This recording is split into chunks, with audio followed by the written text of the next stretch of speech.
নমস্কার বন্ধুরা, সিম্পল রন্ধনশালা চ্যানেলে আপনাদের সকলকে স্বাগত।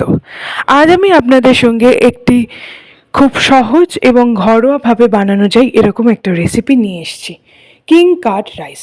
কিভাবে খুব সহজেই মাত্র কয়েকটা উপকরণ দিয়ে এটা আমি বানিয়ে নেব, চলুন বন্ধুরা সেটা দেখে নিই। প্রথমেই আমি নিয়ে নিয়েছি এখানে 500 গ্রাম চাল। চালটাকে খুব ভালো করে ধুয়ে এটাকে আমি রান্না করে নেব। প্রথমেই জলে গোটা গরম মশলা, তেজপাতা, গোলাপ জল, সাদা তেল দিয়ে তাতে চালটা দিয়ে খুব ভালো করে আমি এটাকে রান্না করে নেব এবং এর সাথে দিয়ে দিচ্ছি 1 চামচ কেওড়া জল। সবটাকে খুব ভালো করে মিশিয়ে নিচ্ছি। আপনারা কিন্তু বাসমতি চাল বা মিনিকেট চালও নিতে পারেন, এছাড়াও যদি চান বাড়িতে থাকা চাল দিয়েও কিন্তু এটা রান্না করতে পারেন। 20 মিনিট পর ঢাকনা খুলে আমি দেখে নেব। দেখুন বন্ধুরা, ভাতটা হয়ে গেছে কিনা সেটা অবশ্যই দেখে নেবেন। 90% কুক করে নিতে হবে, পুরোটা যাতে রান্না না হয় সেই দিকটা খেয়াল রাখতে হবে। এবার আমি ফ্যান ঝরিয়ে নেব। এটা ততক্ষণ একটু ঠান্ডা হোক। অন্যদিকে আমি বাকিগুলো নিয়ে নিয়েছি। প্রথমে নিয়েছি গাজর, বিন কড়াই, ফুলকপি, বাঁধাকপি থাকলে নিতে পারেন, পেঁয়াজ কুচি, আদা কুচি, তেজপাতা, গোটা গরম মশলা, কাঁচা লঙ্কা। টক দই নিয়ে নিয়েছি 100 গ্রাম। টক দইয়ের সাথে এবার আমি একটা ডিম দিয়ে দেব। এবার এই টক দই এবং ডিমটাকে খুব ভালো করে ফেটে নিতে হবে এবং একটা মিশ্রণের আকারে তৈরি করে নিতে হবে। দেখুন বন্ধুরা, এই সব উপকরণ কিন্তু আমরা বাড়িতেই পাওয়া যায় খুব সহজে। এবার আমি এটাকে খুব ভালো করে একটা মিহি টেক্সচার বানিয়ে নেব। দেখুন বন্ধুরা, ঠিক এরকম হয়েছে। এবার কড়াইতে পরিমাণ মতো ঘি দিয়ে ঘিটা গরম হয়ে এলে এটাকে একটু নেড়ে চেড়ে নিয়ে একে একে আমি সবজিগুলো দিয়ে দেব। প্রথমেই আমি দিয়ে দিয়েছি বিন কড়াই। বিন কড়াইটা দেওয়ার পর এটাকে কিছুক্ষণ নেড়ে চেড়ে ভেজে নিতে হবে। আপনারা কিন্তু ঘিয়ের পরিবর্তে বাটারও ব্যবহার করতে পারেন, তবে ঘি দিলে এর টেস্টটা আরও ভালো হবে। বিন কড়াইটা দিয়ে দিয়েছি, এবার এটাকে হালকাভাবে ভেজে নেব। আমি এখানে গাজর এবং বিন কড়াই ব্যবহার করেছি, আপনারা চাইলে কিন্তু বাঁধাকপি বা ফুলকপিও দিতে পারেন। এবার এতে সামান্য পরিমাণে নুন দিয়ে এটাকে ঢাকনা দিয়ে রেখে দেব। বেশ কিছুক্ষণ ঢাকনা দিয়ে ভেজে নেওয়ার পর ঢাকনা খুলে দেখে নেব। দেখুন বন্ধুরা, বিন কড়াইটা কিন্তু একদম ভাজা হয়ে গেছে এবং এটা গলে গলে গেছে, অর্থাৎ ভাজাটা কিন্তু ঠিকঠাক হয়ে গেছে। এবার আমি গাজরগুলো দিয়ে দেব। গাজরটা ভাজতে বেশি সময় লাগে না, তাই কিন্তু আগে বিন কড়াইটা দিয়েছি এবং তারপরে আমি গাজরটা দিচ্ছি। ঠিক এভাবেই মিডিয়াম আছে 2 থেকে 3 মিনিট ভেজে নিলেই কিন্তু গাজরটা ভাজা হয়ে যাবে।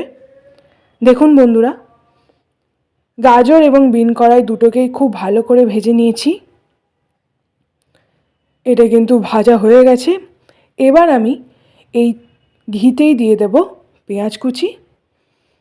পেঁয়াজ কুচি দেওয়ার সাথে এরপর দিয়ে দেব তেজপাতা এবং গোটা গরম মশলা ফোড়ন যেটা রেখেছিলাম সেটা দেওয়ার পর সবটাকে খুব ভালো করে আমি ভেজে নেব এবং এর সাথে দিয়ে দেব শুকনো লঙ্কা। আমি কিন্তু ফোড়নগুলোকে পরে দিয়েছি। এর সাথে দিয়ে দিচ্ছি আদা কুচি।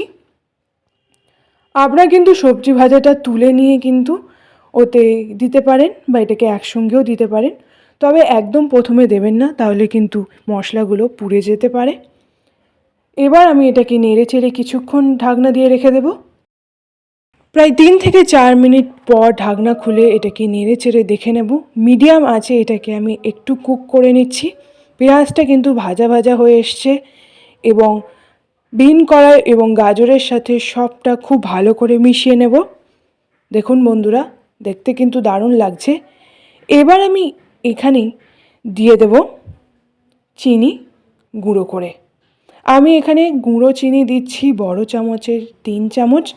আপনারা যদি গোটা চিনি দিতে চান তাহলে 1 থেকে 1.5 চামচ দিলেই হবে। তার সাথে দিয়ে দিচ্ছি আগে থেকে ভিজিয়ে রাখা কিশমিশ। এর সাথে দিয়ে দিলাম সামান্য পরিমাণে নুন। নুনটা কিন্তু আমি আগেই দিয়েছি, তাই অবশ্যই টেস্ট করে দেবেন। এবার আমি সব মশলাটাকে খুব ভালো করে একসঙ্গে মিশিয়ে নিচ্ছি। খেয়াল রাখতে হবে যাতে এটা পুড়ে না যায়, সেই জন্য পুরো রান্নাটা আমি কিন্তু মিডিয়াম আঁচে করব। মিডিয়াম থেকে লো ফ্লেমে করে নিচ্ছি। এবার টক দই এবং ডিমের যে ব্যাটারটা বানিয়েছিলাম সেটা আমি দিয়ে দেব এবং মিডিয়াম আঁচেই এটাকে সব সবজির সাথে ভালো করে একটু ভেজে নিতে হবে। দেখুন বন্ধুরা, এটা কিন্তু খুব ভালো করে মিক্সড করতে হবে। এভাবে 3 থেকে 4 মিনিট মিডিয়াম থেকে হাই ফ্লেমে আমি পুরোটা ভেজে নেব। যেহেতু এখানে ডিম দিয়েছি তাই এরকম কিন্তু একটা ভুজিয়া টাইপের হয়ে এসছে। এবার আমি এতে দিয়ে দেব সামান্য পরিমাণে সাদা তেল। তেলটা দেওয়ার পর এটাকে আরও কিছুক্ষণ ভেজে নেব। দেখুন বন্ধুরা, সবটা কিন্তু ভাজা ভাজা হয়ে গেছে। এবার যে ভাতটা আমি বানিয়ে রেখেছিলাম সেটা দিয়ে দেব। ভাতটা দেওয়ার পর সব সবজির সাথে খুব ভালো করে মিশিয়ে নিতে হবে।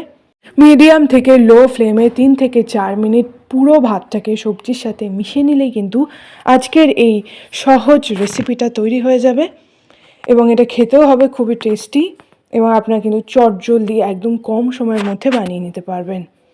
তো দেখুন বন্ধুরা, এইভাবেই কিন্তু আমি প্রায় 3 থেকে 4 মিনিট পুরো সবজির সাথে ভাতটাকে ভালো করে মিশিয়ে নেব। আপনারা চাইলে কিন্তু এটাকে হালকা আঁচে 1 থেকে 1.5 মিনিটের জন্য ভেপারে দিতে পারেন। দমে দিলে কিন্তু এটা আরও বেশি টেস্টি হবে। এখানে এটা হয়ে গেছে, আমি গ্যাসটা বন্ধ করে দিয়ে এটাকে কিছুক্ষণ চাপা দিয়ে রেখে দিচ্ছি। দেখুন বন্ধুরা, প্রায় আধ ঘন্টা পর ঢাকনা খুলে এটা আমি প্লেটে সার্ভ করে নেব। দেখতে কিন্তু দারুণ লাগছে বন্ধুরা। কিং কার্ড হট রাইস একদম রেডি হয়ে গেছে। চিকেন, মাটন বা ফিশ কালিয়ার সাথে আপনারা এটা সার্ভ করে নেবেন। তো অবশ্যই বন্ধুরা আমাদেরকে কমেন্ট করে জানান এই রেসিপিটা কেমন লাগলো। ওপর থেকে সামান্য পরিমাণে আমি ঘি ছড়িয়ে দিলাম, তাতে কিন্তু এর টেস্টটা দারুণ হবে এবং যে কোনো নিরামিষ বা আমিষ কারির সাথে এটা জমে যাবে। এবং তার সাথে দিয়ে দিচ্ছি কিশমিশ এবং কাজু বাদাম। রেসিপিটা ভালো লাগলে লাইক করে দিন, শেয়ার করে দিন এই রেসিপিটা। আমাদের চ্যানেল সিম্পল রন্ধনশালাটিকে সাবস্ক্রাইব করে দিন, পাশের বেল আইকনটি প্রেস করে দিন নতুন ভিডিওর নোটিফিকেশন পাওয়ার জন্য এবং আমাদের সাথে থাকুন। ধন্যবাদ।